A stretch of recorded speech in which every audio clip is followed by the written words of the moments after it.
रात के ठीक 2:13 बजे थे। रिया की नींद अचानक खुल गई। उसका दिल जोर जोर से धड़क रहा था, जैसे किसी ने अभी अभी उसे झकझोर कर जगाया हो। कमरे में अजीब सी ठंडक थी, जबकि खिड़की बंद थी। उसने घड़ी की तरफ देखा। 2:13। ठीक वही समय जो पिछले 3 दिनों से हर रात उसकी नींद तोड़ रहा था। रिया पिछले हफ्ते ही अपने नए फ्लैट में शिफ्ट हुई थी। शहर के शोर से दूर ये जगह उसे शांति के लिए परफेक्ट लगी थी, लेकिन उसे क्या पता था कि यहां की खामोशी में एक खौफनाक राज छुपा है। पहली रात उसे सपना आया। एक लड़की सफेद कपड़ों में, बिखरे बाल और आंखों में गहरा दर्द। वह कुछ कहना चाहती थी, लेकिन उसकी आवाज नहीं निकल रही थी। रिया डर कर उठ गई। उसने सोचा, शायद नई जगह का असर है। दूसरी रात वही सपना फिर आया। इस बार लड़की उसके और करीब थी। उसके होंठ हिल रहे थे, जैसे वो कोई चेतावनी देना चाहती हो। रिया ने ध्यान से सुनने की कोशिश की, लेकिन तभी अचानक एक तेज चीख के साथ उसकी नींद खुल गई। फिर वही समय, 2:13।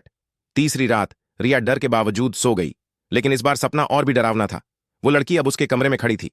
हकीकत में रिया ने अपनी आंखें बंद कर लीं, लेकिन जब उसने दोबारा खोली, वो लड़की अब उसके बिस्तर के पास बैठी थी।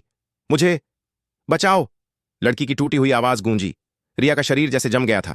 उसने हिम्मत जुटाकर पूछा, तुम कौन हो? लड़की ने धीरे धीरे अपना चेहरा उठाया। उसका चेहरा जला हुआ था, आंखें काली और गहरी। मैं यहां मरी थी। किसी ने मुझे धक्का दिया। रिया की सांसें रुक गईं। अचानक कमरे की लाइट अपने आप जलने बुझने लगी। दीवार पर परछाइयां नाचने लगीं। वो अभी भी यहां है? लड़की ने कांपते हुए कहा। कौन? रिया ने डरते हुए पूछा। अचानक कमरे का दरवाजा जोर से बंद हो गया। एक भारी कदमों की आवाज कमरे में गूंजने लगी। रिया ने पीछे मुड़कर देखा, लेकिन वहां कोई नहीं था। फिर भी उसे महसूस हो रहा था कि कोई उसे देख रहा है। लड़की की आत्मा धीरे धीरे गायब होने लगी। जाते जाते उसने कहा, 2:13। सच्चाई ढूंढो।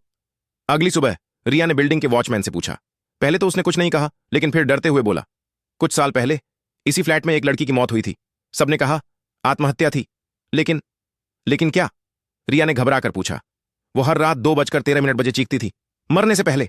रिया के पैरों तले जमीन खिसक गई। उस रात रिया ने तय किया कि वो सच जानकर रहेगी। जैसे ही घड़ी में 2:13 हुए, कमरे में फिर वहीं ठंडक फैल गई। इस बार रिया ने आंखें बंद नहीं की। कमरे के कोने में एक काली आकृति खड़ी थी, और उसके पीछे वही लड़की मदद के लिए हाथ बढ़ाए, और तभी वो काली आकृति धीरे धीरे रिया की तरफ बढ़ने लगी। अब हर रात 2:13 बजे रिया सोती नहीं, क्योंकि उसे पता है अब अगली बारी उसकी है।